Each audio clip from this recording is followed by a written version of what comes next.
Okay, now, in terms of the fat shots, mechanical, the two things we talked about last time, I think with the pillow there and the stick, in terms of just the fat shots and how the parts of your levers, if your right arm, affect whether you hit the ball fat or not, and the club to land early. And if you wanted to never hit a fat shot, would you make your right arm more straight or more bent during the downswing? And would you make your right wrist more flat or more bent? Straight. Or more bent? Okay. Or straight? Straight. Okay, take your setup for me. Take your setup. Show me an impact position. Okay. Now, if I took all this, and I'm going to just get you back to like here. Let's go back to about right there in your downswing. Let's say you're in your downswing. Okay. So turn your body towards the target more.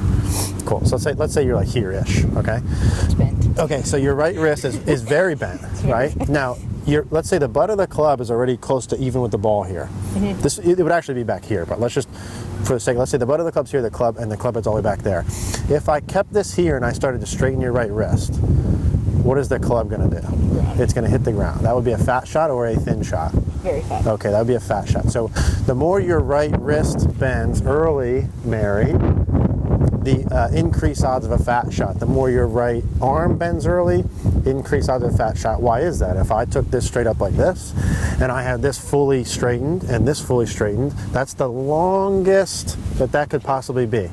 Now, if I just bent my right wrist, holy cow, that's a lot shorter now. Yes. That's way far away from that thing. Now, if I bent that and that, now it's even farther away. Now, how in the world, bend down, would you hit a fat shot if you had that kept forever? You wouldn't. You could never get to the ball. You have to do this to get to it. You understand what I'm saying? Yeah. So if I was hitting fat shots, let me borrow this. Two pieces, right? I would say, hey, is my right arm bent or not? And then my right wrist. And athletically, I'd probably do wrist first. Because can I straighten my right arm and have my right wrist bent and not hit it fat? Yes. Yes, I can. If I do my right, I can, I'd rather you start with this, the point. So let's do a couple little short ones with right wrist bent forever, practice swing. So we'll go here, it'll be bent when we go back, and then it's gonna stay bent all the way into your follow through, just like little punch runs. So we'll go here, right wrist is bent, and then we'll keep it bent all the way into the follow through. So essentially I was releasing too soon? Yes. Now you got to keep this in mind, like relative to where it was before, Right. where we see like hits. Yeah, where it was fully released here. It's better than it was there before, but it could be this far too much and you hit a shot fat, right? There's different reasons why you could hit a shot fat, but I'm talking like if I don't see you for 2 weeks and it's like, man, I'm hitting it fat for 2 whole weeks on a lot of shots. Not only if you train this in would that be less and less and less and go away, but that would also be how do I get out of this? Right. How do I, like I said to you before, if I hit it right, I'm not hitting 10 shots higher. Not consistently, at least.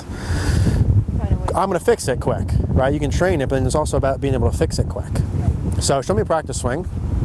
Just do a little like kind of half little takeaway. Good. So that's you go a little longer.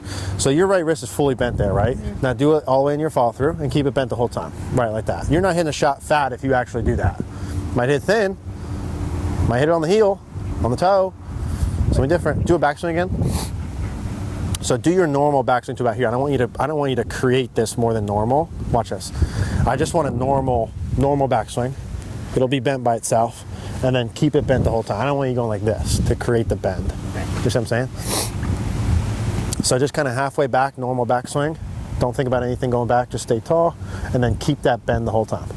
That's the idea. Cool. I want you to hit this as if you're thinking it's going like 50 yards. Like this should not be a lot of speed. This should be pretty short. Punch shot. Your right wrist should be bent all the way into the follow through. I am getting colder. So back, keep it bent. Awesome. Now you may very well do that, but you're not gonna hit it fat. That's the point. Yeah, let's do it again.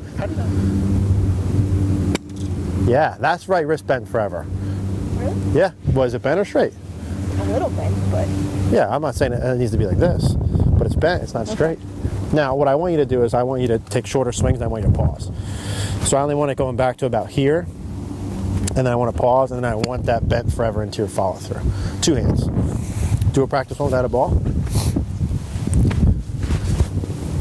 That's too long, Cool, and then keep it bent forever. Good, again. I'm gonna do one with you. Ready? Little half one back, good. And then it stays bent. Okay, I mean that's exaggerated, but that's the idea. Okay, go ahead.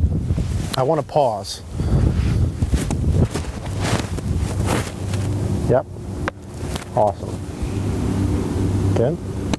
So this is like those, so those are solid, right? This is just like those other pieces. Like when we put a stick in front or whatever, you train it in, right?